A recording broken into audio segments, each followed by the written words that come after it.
Hi, I'm Dr. Joanne Conroy, and I'm pleased to be joined in the studio today by Dr. Don Berwick, Senior Fellow at the Institute for Healthcare Improvement and former Administrator of the Centers for Medicare and Medicaid. It's great to have Don with me on National Rural Healthcare Day to discuss health equity when it comes to the delivery of rural healthcare, something we're both very passionate about. Welcome, Don. It's a pleasure to be here, Joanne. So, our audience likes to get to know the people in the studio a little bit. So talk a little bit about your background and maybe talk a little bit about when you first met the leaders here at Dartmouth. That was fascinating when we discussed it last week. I'm a pediatrician by background and got interested in quality of care early on. This was in the kind of early to mid-1990s maybe. And at that time, systematic work on improvement was still not on the radar screen for most of healthcare. That wasn't true at Dartmouth. Of all of the medical centers, I think in the United States, Dartmouth became a kind of center of vibrant activity around linking science, healthcare policy science, and clinical science to improvement. So it was almost my home base for the early years of the Institute for Healthcare Improvement, which I was the founding CEO for. This was a center for research, I would say unparalleled in the country. Jack Wenberg and his team here had broken through to, I think, the most important health services research probably of our time. You had a thrilling example here of the Northern New England Cardiovascular Disease Study Group that Bill Nugent and Steve Plume and Jerry O'Connor and others here had started with Gene Nelson to turn on the lights on variation in surgical practice and outcomes, cardiac surgery, and they work with all of the health centers in New England to study data, improve care. It was an amazing example to learn from about what real clinical quality improvement looks like. And then to my delight, the senior executives here and the clinical leaders asked me to come regularly. So for at least a year, I was coming to Dartmouth Hitchcock Medical Center for a day a month. And that whole day was spent in training and education for the senior leaders here on quality improvement. It was like a dream. Paul Batalden by then had become professor here, one of the great thinkers in the world on quality. And we ran, I remember, a wonderful series of conversations and seminars on patient-centeredness, on systems thinking, on statistics, on quality sciences and leadership. So it was like home base for me. At any time, any student came to me and said, where should I consider going to medical school if I'm interested in improving healthcare? This was number one on the list, no question about it. You know, and I think that sentiment has continued. We actually get a lot of faculty that want to come here because they want to work with the Dartmouth Institute and really apply data in order to improve healthcare. You know, when I was in New Jersey, it was interesting that I was actually able to compare the time that people spent in the hospital from, it was really kind of cath to surgery, compared to when I was in South Carolina. And I actually found the differences remarkable. So the average length of stay at my hospital at Morristown was about 11 days. In South Carolina, it was 7. And I'm sure up here, it was even lower. And there's tremendous regional variation. And that was in the mid-2000s. We just hadn't really applied health services research broadly across the country to how we actually delivered care. Yeah, I mean, if we're brave and honest and committed to patients, variation is a teacher. When we find that different places are performing differently, it should open questions, open doors to inquiry and learning, like that Northern New England Cardiovascular Disease Study Group, and in many other ways. But it takes leadership willing to be transparent and learn. Yeah. And once you open that door, the learning can be fantastic. Yeah. Unfortunately, in too many places, the variation feels threatening, and we get frightened about the transparency, which is a mistake. You know, I think a lot of our providers actually respond very well to the transparency. They all want to improve how they deliver care. And we forget that as physicians, we're often working in silos. and we don't often see what our colleagues are doing that are practicing in the next operating room.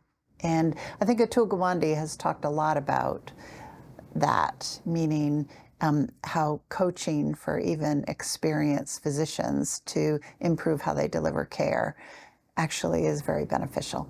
Absolutely. I mean, fragmentation is one of the real enemies of continuous improvement and excellence. It's when we're really working together. And that's not just physicians, it's across all the boundaries. And we're talking here about rural health. That's especially important for rural health settings. I love the logo of the Dartmouth Hitchcock Medical Center. I hadn't become familiar with it till this visit, but that kind of weaving together, exactly what we need. Woven into the fabric of our communities. And it was a big lift to let go of the mountains that we'd had for years. But when we think about rural healthcare, this is the mountains don't separate us anymore. It's really the fabric of our communities that keep us together. Totally. And I don't think it's just rural healthcare. I think it's care. I mean, even when we're talking about intensive care, chemotherapy or cardiac surgery, the ability to actually everyone work together in this kind of sense of being in a system, sense of interaction and celebration of that. Yeah. You mentioned doctors not resisting it. Doctors can be resistant at first if they're frightened, but it's so much better to work in interdependency. It's more fun, and so breaking through to that is a real important step. So I had the opportunity actually to be in Washington, D.C. when you were there as the head of CMS.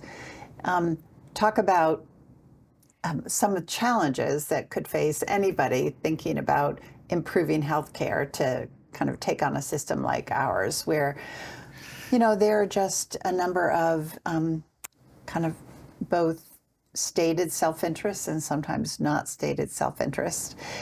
But I do remember people at HHS being thrilled that you were there. And in a short period of time, you had a huge impact on that organization. Talk a little bit about what really made you jump into that role that actually was probably personally and professionally really challenging. Well, it was the greatest privilege of my life. It came completely out of the blue. I never was seeking to go into public service, certainly not at that level. And when the president asked me to run Medicare and Medicaid, my first reaction was, no, what do I know about a big financing agency? But, then over time, I realized that wasn't the opportunity that I had because of its position in the country, funding care at that time for about 110 million Americans. I felt if we could build CMS into a much more productive and trusted force for improvement, it could lead the way. And luckily, the administration gave me the chance to try. I wasn't there as long as I wanted to be because the Republicans blocked my ultimate continuation there. But for 17 months, I got to work with an amazing staff, 5,500 people, so dedicated to patients. And actually, I think now that I think of it, I was trying to take what I'd done at Dartmouth, to a large federal agency, thinking about the science of improvement. What do we have to really understand to be leaders in the nation for the improvement of patient safety and evidence-based care and patient-centeredness and timeliness and equity and cost reduction, but cost reduction the right way. The reception in the agency was phenomenal. Yeah. I mean, so thrilling, Joanne. People really want to be called to mission. They were waiting for a call like that. They were so ready. Yeah. And then the other thing was the values structure, how we need to be as an effective interdependent organization. I wish I'd had the logo here, the weaving together, because that was the whole idea. So there were 5 values that was very specific there. I probably talked about it every day I was there, which were boundarylessness. Let's tear down the walls. The walls don't help us. Fences don't help. Boundarylessness, speed and agility. People are dying. We need to work hard to make care better. Boundarylessness, speed and agility, unconditional teamwork. The heroes don't count. It's being able to work together that matters. Innovation, which is the old ways aren't going to serve us. And then customer focus, patient focus, community focus. Let's get the voices of the people who depend on care. And by the way, the people who give care that we help support into the room. And that values framework came core to my work.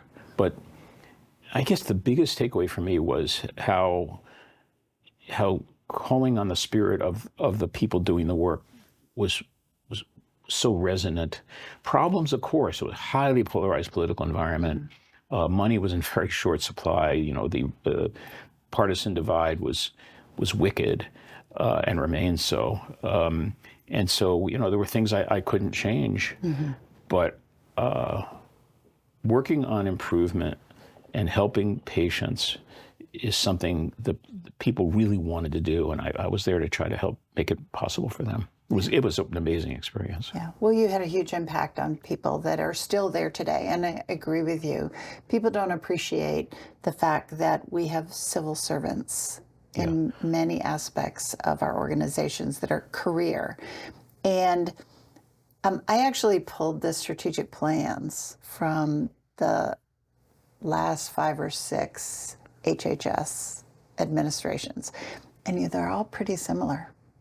They don't like to talk about one that came from a Republican or a Democrat administrator, but they're all pretty similar. They're really trying to focus on improving value and improving the patient experience. And these people really believe it, that come to work every day to support how we deliver healthcare in the U.S. Yeah, I'm not naive about it. There are big obstacles, but I totally believe that. Before I went to Washington, my brother, who's a school teacher, gave me a present. It was a sign, a little sign for my desk, and the sign said, "How will it help the patient?" And he said, "Just put it on your desk and look at it every morning." And he was absolutely right. If we just stay focused on people's needs, I actually strongly believe that that's also the route to financial sustainability. Because when we don't listen to people, don't focus on needs, that the waste levels go up. And unfortunately, we're caught in that cycle too much in this country right now. Actually, I would say that's an incredibly important point. Sometimes we underestimate the ability of patients to really make the best decision for them, patients and or families. And I think sometimes when you give them the information, they actually make a good decision that often is less expensive. Yeah, I think I'll say mostly is less expensive. We tend to tell these stories about everybody wants a CAT scan once a day. No, that's not really true. Right. Most people want to be home, not in the hospital. Yes. They'd rather be taking control of their own care than constantly getting lost in a network that's complicated to understand. So, yeah, when patients are really partners, really, and I'd say even in control, things get better. Actually, it was here at Dartmouth. I think Annette O'Connor, who was from, I believe, Toronto or Ottawa, came here on a sabbatical, I believe. And I think this is right. She did a study with the Cochrane Collaborative of what happens when you use shared decision making with surgery. And one of the things that happened is that surgery rates when patients actually participated actively in decisions went down. I think it was 23% with better outcomes. Yeah. And by the way, that intellectual tradition is rooted in Dartmouth. You had Jim Weinstein and the researchers here working on shared decision making. Elliot Fisher. This was the home of the idea of really giving people, I'll say, control over what happens to them. So we still have an office of shared decision making, and we actually do use that, especially with people that are facing very complicated procedures for really complicated diagnostic issues. So anyway. And now that when you think about the communitarian agenda, rural health, and it becomes even more true when communities are the best designers of their own care if we really get to work with them. Let's talk a little bit about rural health care. We're both passionate about it. What do you think the challenges are in rural healthcare versus urban or suburban situations? Sometimes I think people don't necessarily get it. And I can tell you that a lot of people don't want rural healthcare business. It's sometimes not as remunerative, but I think they also don't completely understand what the drivers are. Yeah, I mean, we could go down a whole track on working towards what's remunerative. We're really off the rails on that right now in this country. Maybe that's for later. But, I grew up in a tiny town in Connecticut, Moodus, Connecticut. My father was a GP there. I think we had maybe 3,000 people in the town. I was wondering if it was by Moosup. No, not close to Moosup, but it was on the Connecticut River, and just, a gorgeous small town. My graduating class in high school was about, I think, 43 or 44 people. Mm-hmm. We all knew each other. And so I'm kind of steeped in this sense of belonging in a community. And I guess that's not a bad image to me of what we should mean by rural care. Mm-hmm. Appropriately addressed, rural health is a much more holistic, integrative, and inclusive idea. In cities, in large urban environments, that's hard to do. We're chopped up into pieces, and there's suspicion, and it's a harder task, absolutely necessary. But the opportunity for excellence in rural health is phenomenally high. Mm-hmm. When I was at CMS, one of my most exciting experiences was to head out to Oregon and get in it was like a old VW bus, I think, in the head of the region, the regional CMS office there, drove for 4 days with all of our staff there, a van full of about 6 or 7 people, and we visited rural hospitals along the Oregon coast, mm-hmm. and each one was a gem. The problem is we're not a system that's set up to help make happen in the rural environment what needs to. It's not hospitals. It's not technology. It's creating a platform for integrative approaches to health. Everyone gets involved. The soccer team is as important as the MRI machine, mm-hmm. and that ability to pull people together. Our financing system doesn't support that. Right. The distribution of workforce doesn't support that. Our information systems are challenged. So it's in some ways it's a harder task. I think in other ways though it's easier, because when you go into a small town like the one I grew up in and you say, why don't we get together and make it a great place to be, you're talking the language of the people there. Mm-hmm. My first experience was in Dover, Foxcroft, Maine, which is where my family's from, Parkman. And there was a family practitioner, Lionel Stitham, who in the era of family practitioners where he actually took out tonsils and delivered babies, and that was rural health care, 60 years ago.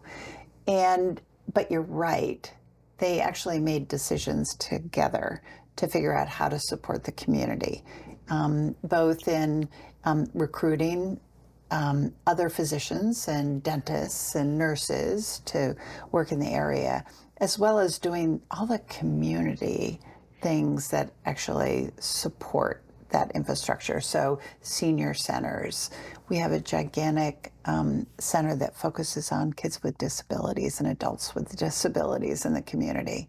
And it's not in my backyard. It's, how can we actually wrap our arms around this population? Yeah, and help them take control. I practiced a bit in rural Alaska. I had my wife had a sabbatical year in Alaska. She took it she loves going to the north, and so I joined the Indian Health Service for a year and a half while I was running IHI, and went out to small villages in the Bering Sea coast and would fly in and. I was going to say, yeah, usually it was by plane. Yeah, these are bush flights. Sometimes landing on the ice of the Bering Sea. It was pretty scary.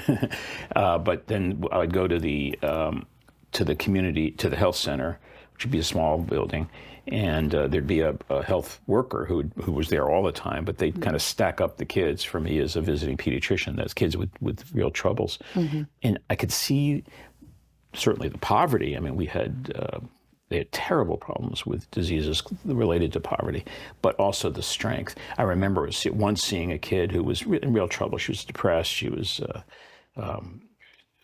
I thought, really at risk. And I was working with a community health aide.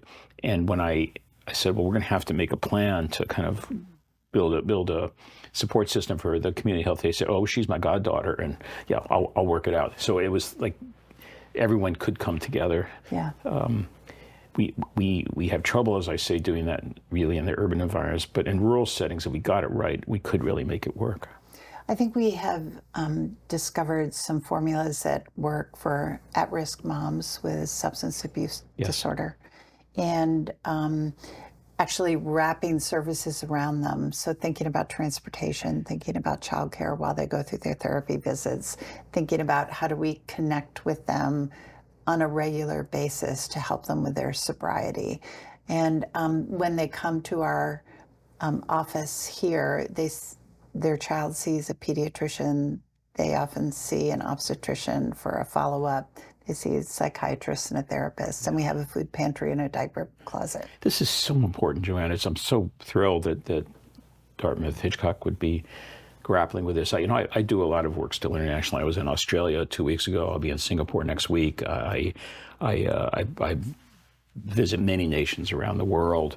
There isn't a nation I'm visiting, whether it be in a low-income environment or wealthy, that isn't struggling with well, I'll call it a transformation, like trying to shift from a technocratic, hospital-centric, I'm the doctor system to one that actually is organized around health and the production of well-being. Mm-hmm. Everybody's talking that language now. We haven't got the brilliant success yet, but we know what to do. We know what makes health. It isn't hospitals. Hospitals are wonderful, and thank God they're here when we need them. But the generators of health are early childhood experiences, the education system, the workplace and its characteristics, elder care and avoiding loneliness, transportation, food security, environment, criminal justice. And so if we're going to generate health, the job changes. Yeah. It's a puzzle how to get there from here, because it's like we know what to do, but the status quo payment system, the status quo training, the status quo job descriptions, the architectures, they're not really supporting it. I know you're about to take over the chair at the American Hospital Association, and I know and believe that our hospitals ought to and will engage at a pretty high level this thinking of how to move to health generation as important as health care generation. Yeah, that is a top priority for the AHA, both to think about health, not just illness.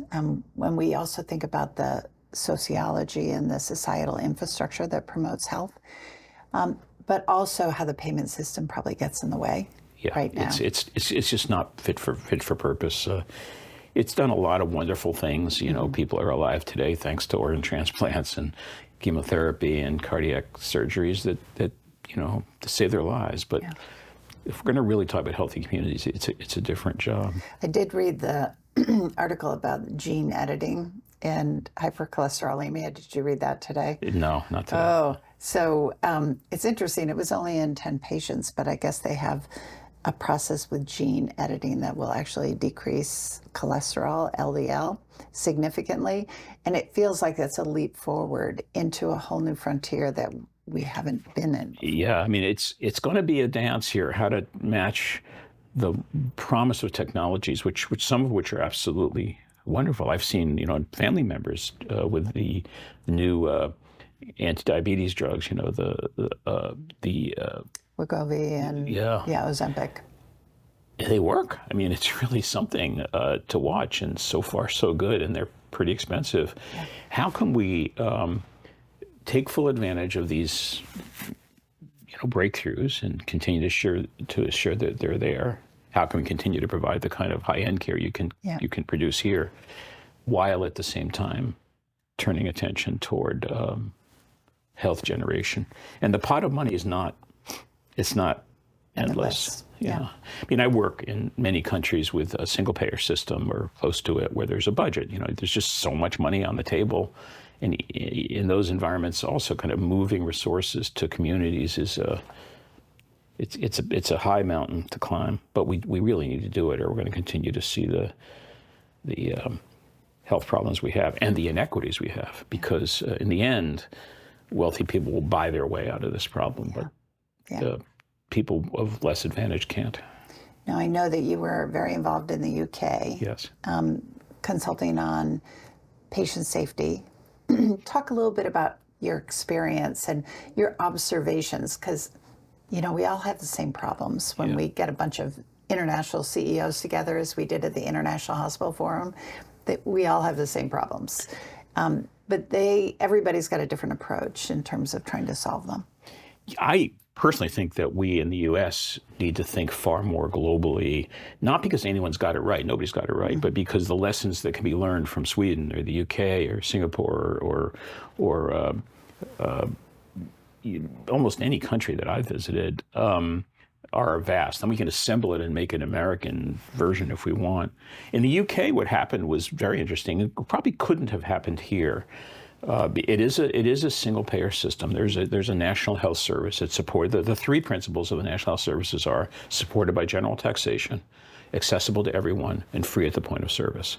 That goes back to the post-war formation of the national health service, and they've never given up. They've never stopped. Tory or Liberal or Labor, free at the point of care, supported by taxation, general taxation, and available to all. But, so that gives them a foundation for acting holistically, but they haven't done it. They still have the same kind of fragmentation, safety issues, underfunded social services that we do. When Tony Blair got elected prime minister for the first time, the hottest problem politically was waiting times. People are waiting too long to see a GP or to see a specialist.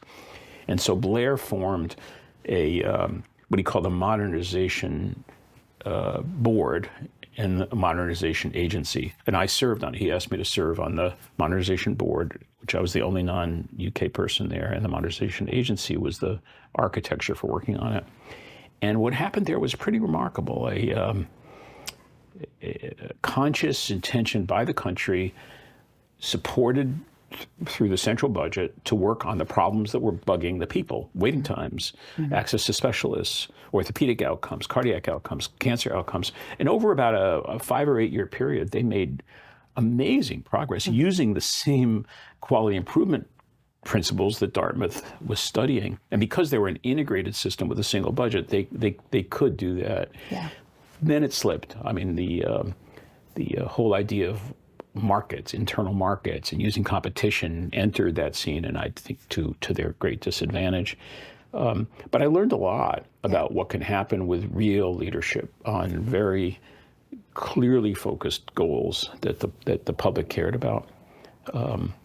And I still enjoy going there. I stayed. There's still a lot. They're reorganizing now. The National Health Service is trying to reorganize around what they call integrated care systems, which is exactly what Dartmouth Hitchcock has been thinking about for this region for as long as I've been coming here. And I do know that they have the same challenges we do on discharging people to post-acute care facilities, and then increasing the amount of care that people can actually receive in their home. And they face the same labor shortage issues that we face. It's the same.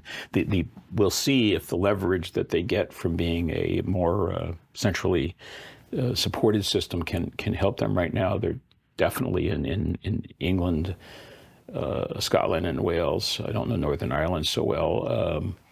It would be that it's the same portfolio of issues that they're facing.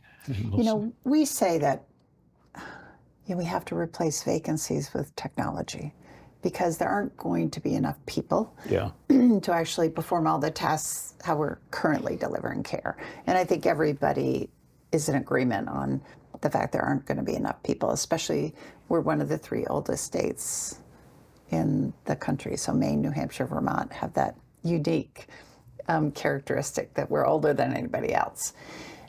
You've talked a little bit about artificial intelligence, and how do you think that's going to help us? And what are the things that we should actually be cautious about? Well, starting with the big picture of technology overall, information technology, I am really bullish. I think this is a very important transitional period we're in, and we have to kind of catch up to the possibilities. Right. I will say that I have a place here in New Hampshire where my wife and I spend really more time than in our primary home in Boston. Every time I call my doctor in Massachusetts, they ask me where I am, because the law says that we can't project the knowledge across the state. This is like, I know, it's dumb. crazy. It's crazy.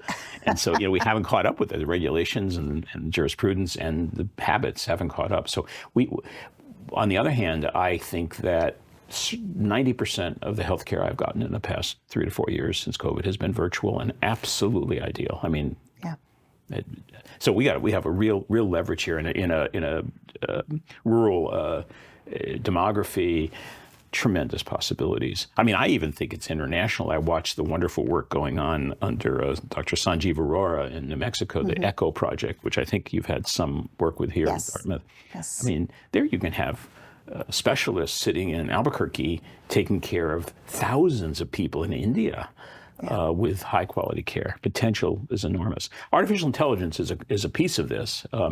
Can machine learning and the ability to extract knowledge in an automated fashion, it's really stunning. I mean, what's happened in just a few years it blows my mind, and I think it can be really helpful. However, even the highest level experts on this that I can talk to at Microsoft or at Google, they're worried too. I mean, and they're public about it. They say we got to be really careful with this technology because it can make mistakes that have to be monitored. There have to be quality standards. And I also, maybe I'm just old-fashioned. I am old-fashioned. I admit it. You can't take the people out of the system. It's a matter of leveraging the time. But in the end, no machine can hold my hand.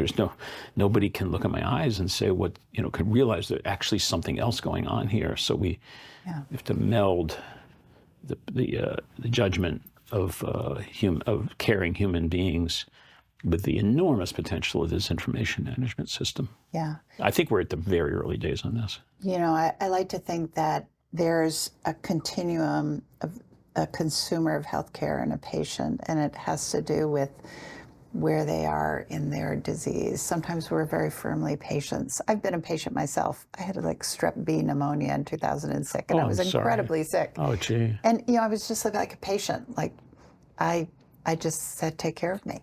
And yet there's sometimes where I'm a consumer, and I want to get a particular service, and that's where sometimes virtual or shopping around to what's most convenient for me actually works for me. So you actually have to have a lot of human touch around being when somebody's in that patient place, because they need more than they need support in many different ways. But we've got a lot of people in this consumer space, and a lot of our younger people are definitely in the consumer space. We change through time, and the system has to be respectful and agile enough to know what we need when we need it. One of the great minds in this field also was here, Dr. John Wasson, one of the most profound thinkers about especially primary care, but I think patient-clinician interaction.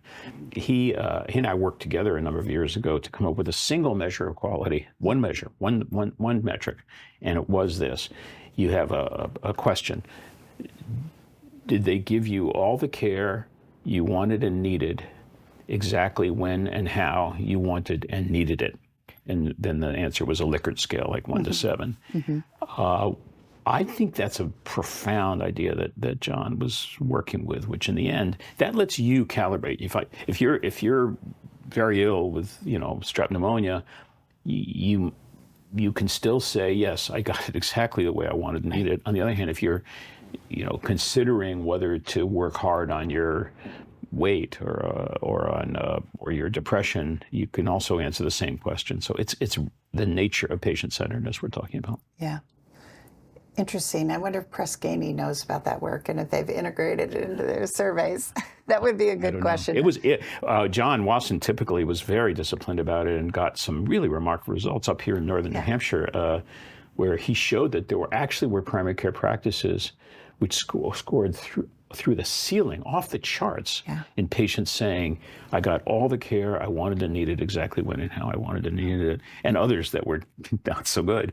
Right. Again, there's a lot to learn, and a lot of variation we can learn from.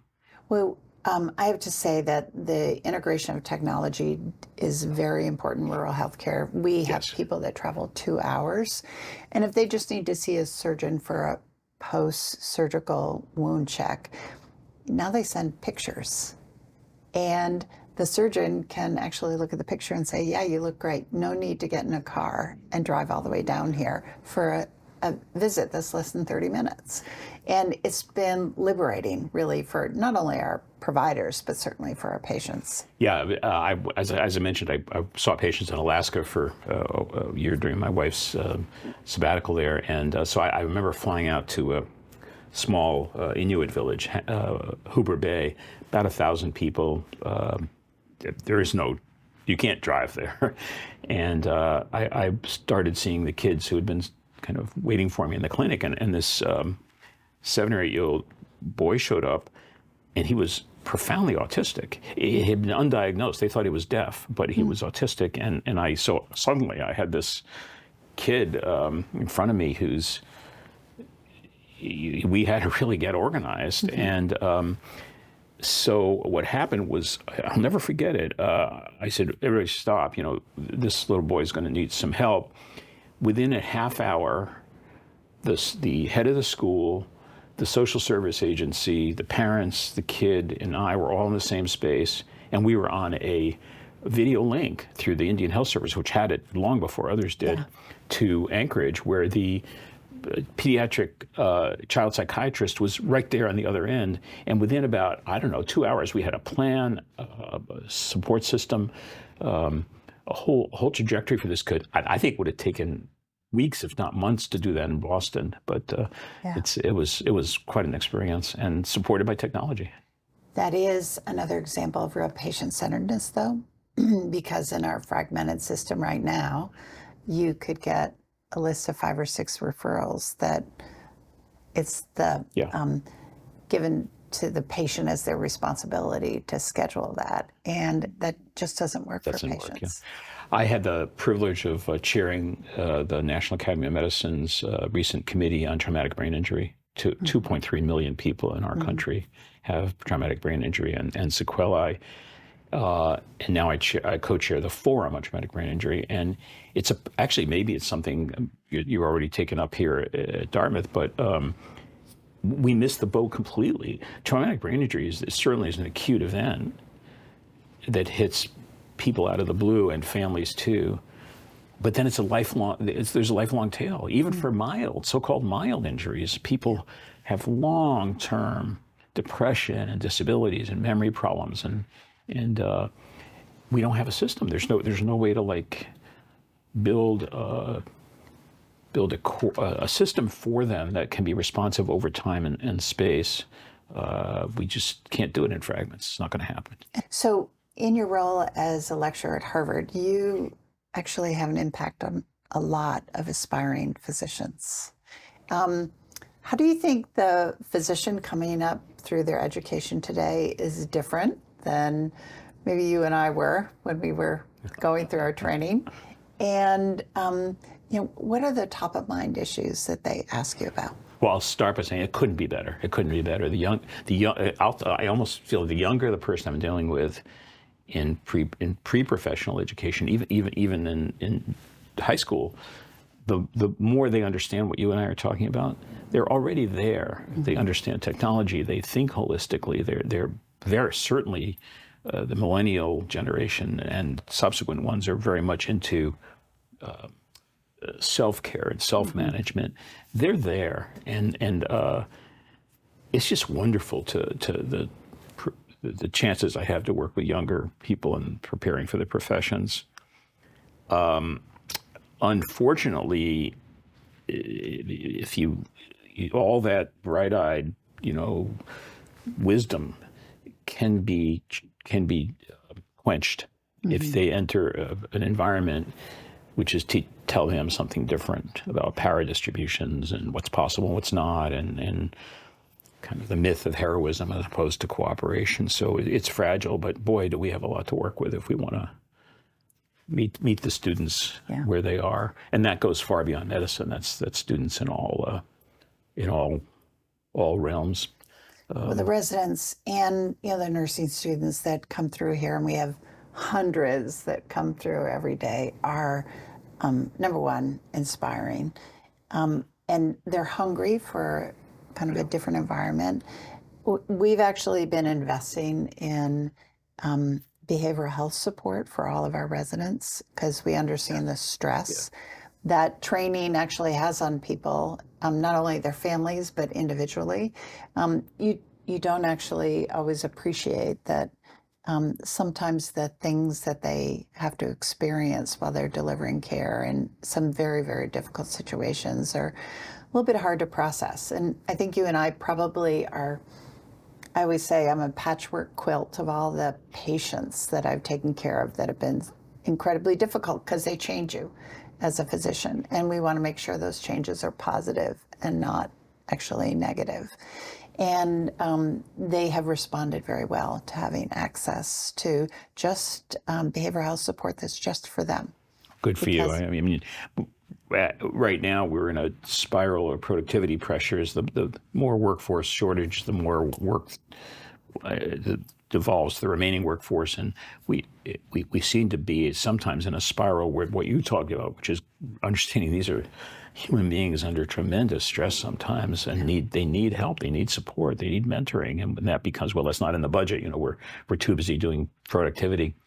That's a big mistake. So yeah, thank you, and I think offering those kinds of supports. There's also an equity side to this, because I'm convinced, maybe without sufficient evidence, that this is gendered, and it's especially hard for women in this workforce who still more is expected of them in a society that doesn't that hasn't achieved the equity we need. And then, of course, there's racial and ethnic disparities that play out in our own workforce. And so, yeah, we got to. You can't have great care without a joyous workforce. Yeah. So President Bylock from the college and I are actually working together to try to solve childcare issues in the Upper Valley, because childcare issues affect not only the mother, but also partner, spouse. It affects the entire family unit if you can't find good, reliable childcare. And that was the number one thing she heard from her faculty when she did a listening tour at Dartmouth.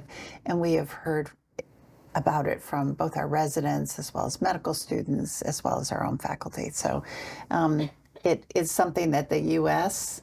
Is far behind other countries in terms of addressing access and support for childcare. I'm afraid so. You know, the more I have in my career gotten interested in patient-centered care and what it really means to give people control of their lives, the way so many of the researchers here at Dartmouth have investigated, the more I think exactly the same applies to workforce. My colleagues, Maureen Bisignano and Susan Edgman-Levitan and Mike Barry at Harvard, began a number of years ago suggesting that we have to ask patients and families not just what's the matter with you, but what matters to you. And I think that what matters to you movement is pretty global right now. Same is true of the workforce. Yeah. If you're a leader, what you are just talking about, this kind of going to the workforce and say what matters to you, is a way to begin to meet needs in such a way that they can meet needs. Yeah. And what's interesting, it's not always about money. No.